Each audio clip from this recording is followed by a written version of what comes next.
but they got the knowledge you crave. Burning fires, hard hitting insight gonna make you win. Listen up closely, let the games begin. Top big sleepers every week I spin. The FF universe here to help you win.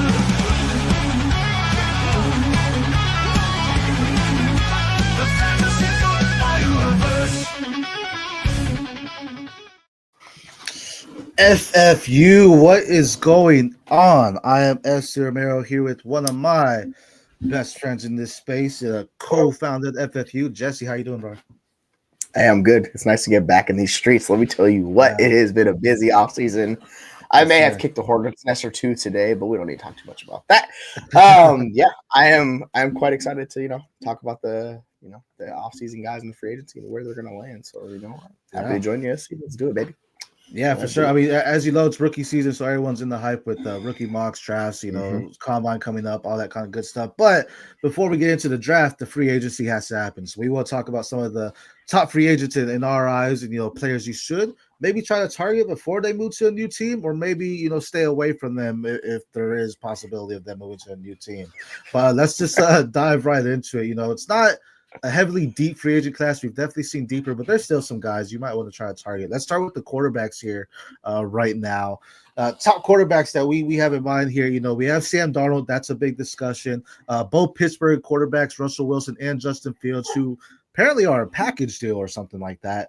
Cleveland, Jameis Winston, and Jacksonville's Mac Jones, who had some decent games, with Brian Thomas there. What are your thoughts on one of these guys? Is there anyone you're targeting? The one that stands out is clearly Darnold, because he's coming off of a very, very good season, the best of his career. That stands apart from his previous time with Carolina. And, the disaster was the Jets and all of those fun things. He goes to Minnesota, gets under the KLC system, and has his career year, right? So you're kind of wondering if Minnesota is going to retain him because they can do a franchise deal with him or not, or if they're going to let him just go, or if they go the T. Higgins route, which is a potential trade, right? Because everybody's talking about T. Higgins. We'll get to him in a little bit. But I think Darnold gives you a true starter. We've seen kind of the issues with Fields and Russell Wilson last year, where in a new system, they still just struggled and the offense was very limited. So I think with him, I don't know where he's going to end up, but I think he gives you the highest upside and the highest floor of all these NFL quarterbacks, right? So, yeah, he can give you a little something, and it'll be exciting to see where he goes. I'm curious your kind of thought processes with Darnold. Do you think he's going to stay in Minnesota, or do you think he kind of ends up somewhere, like Tennessee? Maybe they skip on quarterback, or the Raiders, because they kind of seem like the team that's the most likely to do it. Yeah. Maybe they ends up with the Raiders and, Pete Carroll, and see how that goes. So what are your kind of thoughts with that? I think a big factor is going to be Daniel Jones. He was on our list there of quarterbacks, but that's also someone who's a quarterback. That's a free agent for them.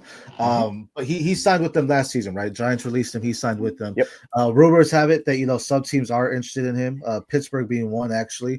And I think that becomes a factor, because if they can re-sign Daniel Jones, they have two quarterbacks going in. They had J.J. McCarthy, who was a top draft pick last year, and he could have been the starter this year. It looked like Sam Darnold was beating him out a little bit, so he did take that first role. But had he not been injured, who knows? Maybe he's the starter. The team does believe in J.J. McCarthy. So the thing with Darnold, he had a great season where it's like you have to pay him. He's not going to take necessary minimum. Where Daniel Jones, you get for the minimum. So with them having J.J. McCarthy already, I don't think they want to invest in someone like Sam Darnold, where he can go get, a 4-year contract somewhere else.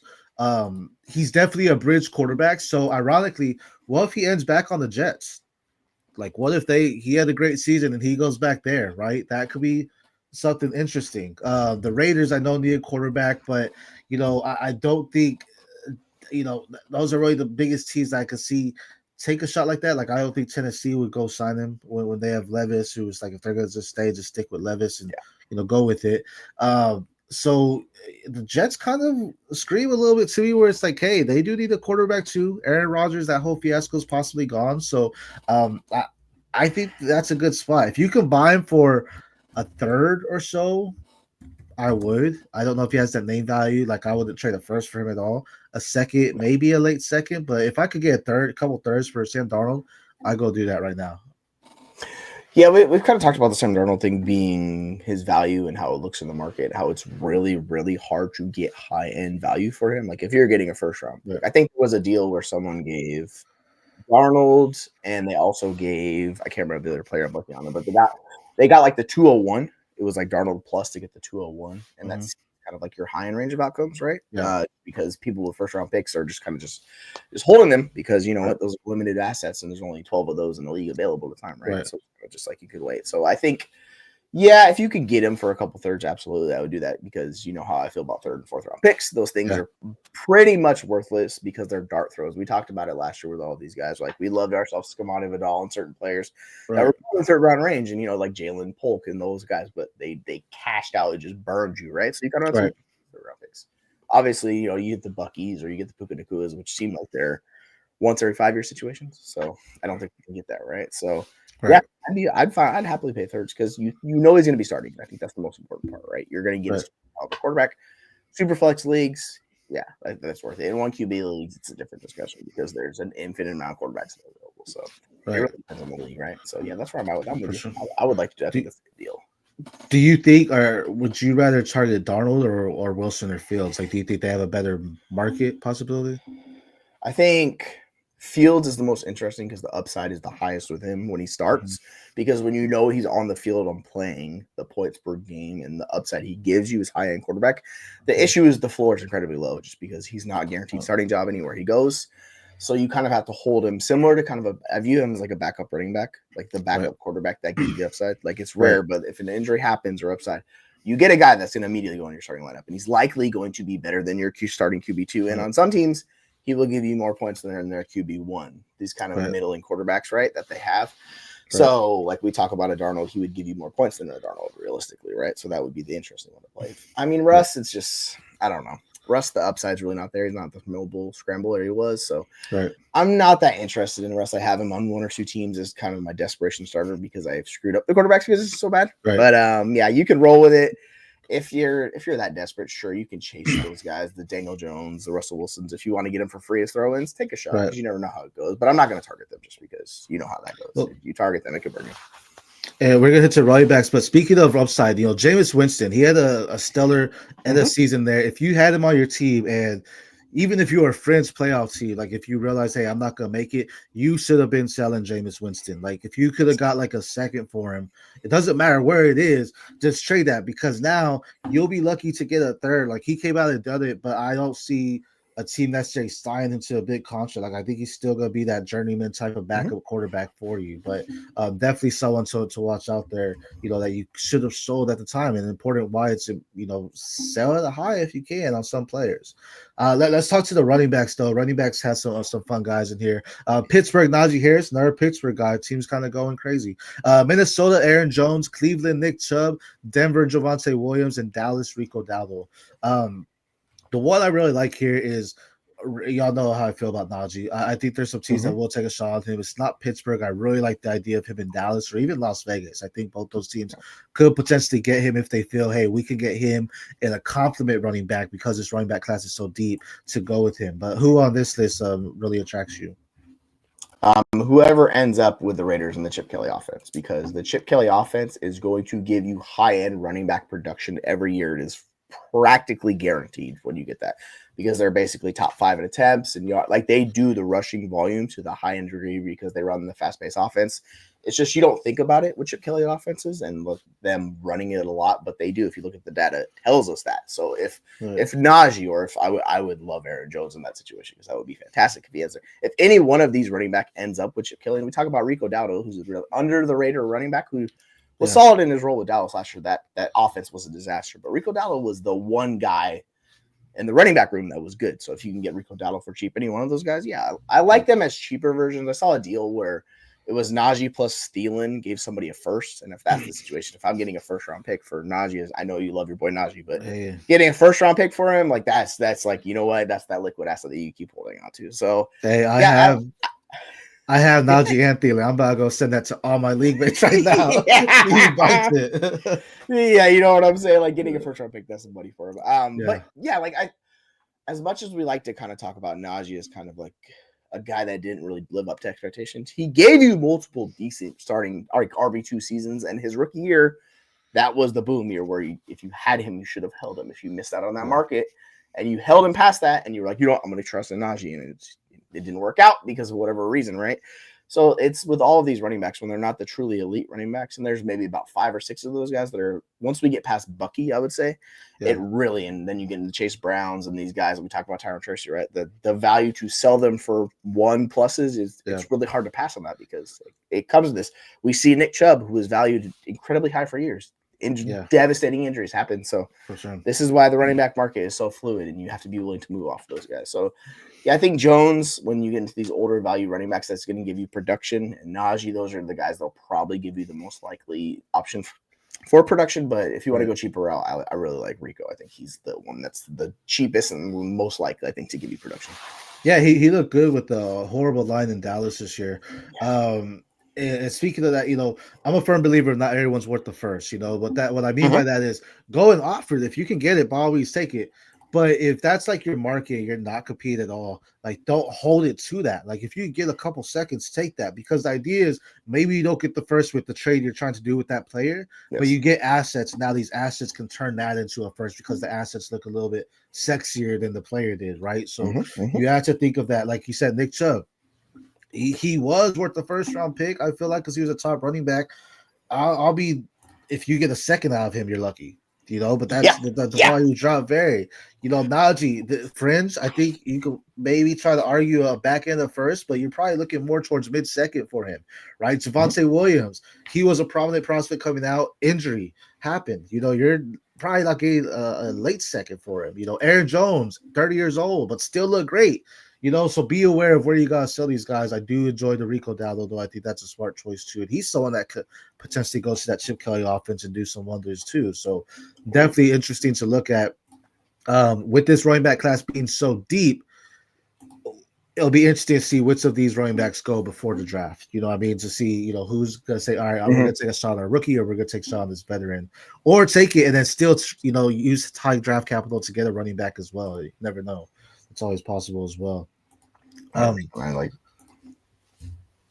the running backs, as you mentioned, are so fluid, but fluidity also happens in the wide receivers. So let's take a shot at the top wide receivers we see here. Cincinnati T. Higgins, reports say they're gonna franchise tag him. Let's see when that eventually comes in. Tampa Bay Chris Godwin, injury. Houston Stephon Diggs, injury. Cleveland, Elijah Moore started coming out a little bit when James was under the center. Chicago, Keenan Allen, older wide receiver, but still showed he had it. Who here really pops out to you on this list? Well, you're really getting into the injury aspect, and you got Chris Godwin highlighted in our graphic for a short reason because he's a very, very good NFL player. I think if he is past the injury and he shows that he is productive, my issue with Chris Godwin is I don't know what he's going to look like post-injury, because this is the second major injury that he has had to his legs. So is he going to be back to being that same player? We don't know. And we also see on this graphic, we see Stephon Diggs. He dramatically fell off and just went to nothing when he was traded to that really good situation, right? And he went away, and just happens. You don't know how it goes. And same thing with like Amari Cooper. These guys that are like, when they get to a certain point, sometimes the cliff comes and you don't know. Like Amari Cooper, we don't know how that's going to go. So I think he's not even on our list, but he's another player. Just the situation with a lot of these players is so in flux. It's very interesting. And we talk about another guy such as like Marquise Brown, the ghost of DeAndre Hopkins, like these guys that can end up and give you production. It's a little bit harder at wide receiver because there's so many guys we talk about. But I think if Godwin is back to being the player he is, he's the most likely, because he plays a position that's easier, not going to get pressed up. You're playing in the slot, right? It's just, if he can do it, I just don't know. So I have a lot of questions with this wide receiver room and see how it goes.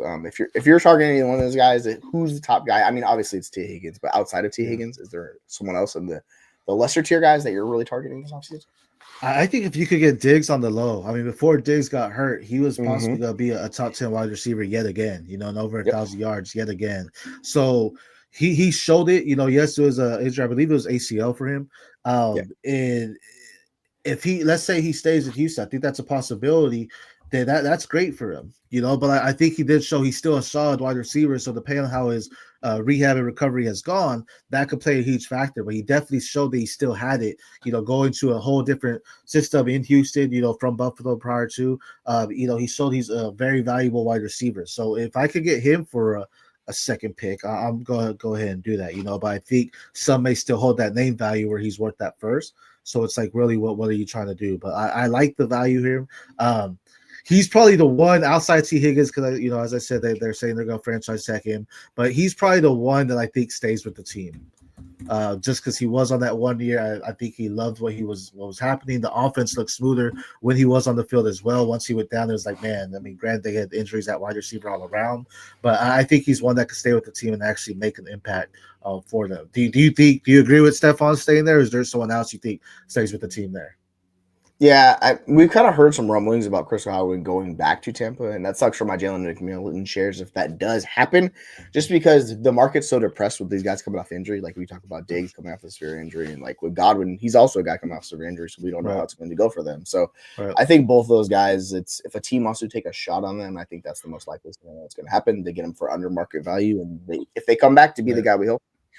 The issue is, like, you're dealing with Keenan Allen. You don't know when that cliff comes because Keenan was productive and Diggs was on pace for 98 catches, over 1,000 yards. So, like, all of these guys were productive in their roles. And, I mean, like, with Keenan Allen being a free agent, if he goes back to Chicago in an upgraded offensive situation, I know we like Romo Dunze a lot. He's one of my favorite players in Dynasty. But, like, you don't know how it's going to shake out. He's still a target earner. So, he's going on. It feels like he's 45 at this point. But like, right, for sure. He's been around forever, so I still like Keenan on my contending rosters. Like I'll go get him for super cheap because you're lucky to get a third round pick from him at this point. So yeah, like you take the shot on him, see it, because if he hits, it's worth well more than you're going to get in the market for him. With Keenan, what is a realistic value you think that you could get for? Because I feel name value. I think people would want the first because he adds some productivity, but you're not paying. I'm not paying the first for him. So is it an early second? Like I think if I could get him for, it has to be like 302 because of the age. You know what I mean? Like I'm banking that I have one more season of him, but you don't know. The only person I feel comfortable of, like, all right, he's over 30 and I have another season with him is Derrick Henry. But it's because Derrick Henry is like built like a machine, right? So he's a turtle.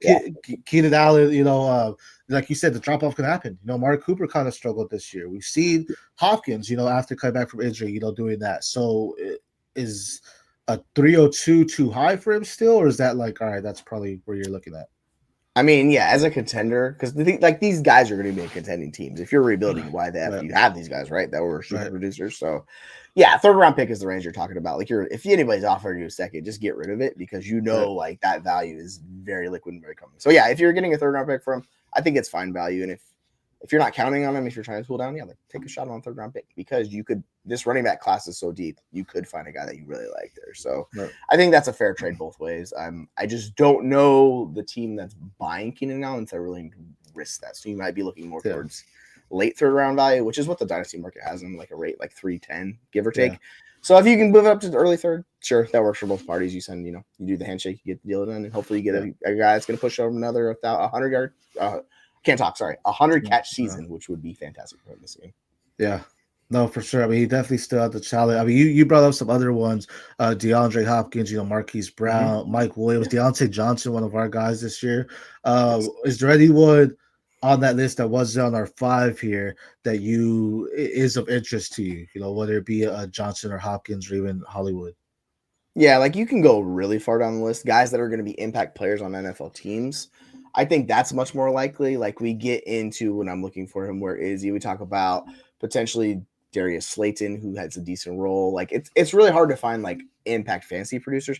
You're more looking at guys that are going to be valuable to their team. And like we talked about Deontay, who knows what's going to happen, but of the guys in the ether of the nothingness of wide receiver, I would much target Deontay Johnson because it's kind of what we get into with the rookie in Cincinnati. If you've seen the news about him, where he's basically just getting yeeted off the team, it's similar to Deontay Johnson, but you have a good player, and that's the thing that you already have. So I think I'm going to be a truther. I'll just die on the Deontay Johnson sword once again. That's going to be my guy that I'm like, sure, late third, fourth, take it. I'll take my shot on Deontay Johnson. And more than likely, it's not going to work out, but in the off chance it does, you're hitting on a good NFL player who will also impact your fantasy lineup. So why not? Thanks.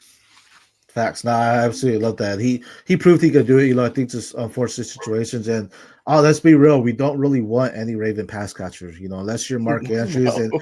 even Zay Flowers. I feel if I have him, I'm trying to trade him. Hmm. Because it's Hmm. just so uncertain. Get the value while you can, just because Yeah. they come and go. I mean, Bateman started coming on towards the end of the season, right? So yeah, just unfortunate situations there. So I agree with that on Mike Williams there. Now we talked about the running back class being deep. It's also a pretty deep tight end class coming in for the rookies, but there are a few tight ends that are free agents here. Let's take a look at them. First, Zach Ertz, came along with Jaden Daniels, kind of put our bench and Yeah. not shares to sleep for a little bit. Mike Gesicki had a couple games there for Cincinnati. Tyler Conklin, an under the radar tight end that I feel is consistently, puts up decent amount, but I don't feel he gets the love as consistent tight end should. Hayden Hurst is someone else that continues to do things here and there. Juwan Johnson, another one that has spiked here and there, but some top free agents there when it comes to tight end. It's not that deep, and even if it is, these are older guys where I feel if I'm getting them, I'm fourth or fifth. If you're willing to do it, sure, I'll do it, but I'm not like going anything else. Do you agree? Yeah, I agree. If you want to talk about tight end premium leagues, it's a different discussion with like the Zach Ertz of the world because he still earns targets on a desolate wide receiver room in Washington. So I'm assuming that's going to change. They're going to bring in another wide receiver because they had nothing outside of freaking Terry McLaurin and they were so dependent on Zach Ertz, right? So if Zach Ertz ends up in another situation, he's the one guy in this group that consistently earns targets. I mean, with Gesicki, you don't know what you're getting. Hayden Hurst dealt with injuries. It was a good situation. He dealt with injuries and didn't really get on the field that much. So maybe you could talk yourself into Hayden Hurst. But in non-tight end premium leagues, like I'm just not even really trying to avoid these guys. You might be able to pick some of these guys up on like Dynasty free agency waiver wire right now. Like I'm assuming Hayden Hurst, Tyler Conklin, some of these guys that are going to be available. So if you're desperate for tight end in the room and you need somebody and you're looking at Dalton Kincaid's of the world, like you can't start that guy. Might as well pick these guys up and see how it works because more than likely they'll give you similar production. Yeah, these are guys that you could possibly leave on your waiver and still get them during season as well. Zach Ertz, he came out and did some good things. So I mean, if you want to take the shot on there, it's just I don't know if he re-signs with Washington. Maybe on the 1 year, just because the old he's like I just want to take it, right? I just want to be on this winning team. Cochran's probably the one I would target. One I'd probably be willing to pay the most for his, just because I know again he's a silent producer in my eyes. So if you could go get him for a late third or mid third, I would do that. But other than that, man, you're probably better off taking a shot at the rookie tight ends in this class. It's not very deep when it comes to these guys at the tight end position. So if you need to stay away, stay away from them. It just doesn't look well. Even in tight end premium, it's just like I just don't know the outcome of these guys. Like they would have to go to a situation that has no wide receivers, and currently, I can't think of like a team. I mean, if you want to throw in New England, but chances are they're gonna get a wide receiver in the draft, right? So it's like I just don't know if Gesicki or Conklin went to New England though. I'd be like, okay, him and May, I like that. So, yeah. But the free agent class, that's what it is right now. Again, some of these guys will get franchised. They'll stay on their team. Some of these guys will be traded to possibly a better situation. So if you like any of these guys that are free agents, I recommend trying to go out there and get them because right now they're kind of in the void. We don't know if they're on this team or this team. So you could possibly get them lower because we don't know the situation. So go out there and try to buy low on some of these guys. Or if you have them, if they had a great season, use that hype to build them because they could go to a worse situation too. They could go to a crowded running back room, a room that already has a rookie QB, so we know the quarterback is the bridge, meaning if he gets hurt, the guy's coming in and he's done for. So, try to get these value on these guys. That's the exciting part of the offseason when we have these free agents in front of us. We're like, all right, what's the value that my people see in my league and how can I adjust this value to make it, hype them up or whatever, pump them up if you need to get that and, move off of them and build your assets around. But a lot of exciting news to come from the free agent class. Jesse, I'm excited to see what's happening here. I'm excited for the draft. We have some good things coming from the rookies. But also, shout out the Dynasty Dogs, man. We brought them on. They're going to be doing some shows for the FFU now. They're Dog Galaxy there, but excited to have them be a part of the team as well. Yeah, it's exciting to bring them in to kind of, help us grow what we're doing here. So like we're welcome to bring them on. Both of those guys are great. You should give them a follow. If you don't know what their hashtags are, it's Dynasty Dog Mike and at Dynasty Dog Rich. So give them a follow, check out their work, which will be dropping here shortly on our channel. So yeah, if you haven't subscribed, and I know we're 30 minutes into the show already, but make sure you like, subscribe, and follow because we appreciate all the support and we will give it back to you guys. So yeah, it's exciting times at the FFU. Yes, sir. Like the FFU is still moving strong. So buy the dip. I'm SC. That's Jesse for Jeremy and the Dynasty Dogs as well. We'll see y'all next time. Thanks for joining.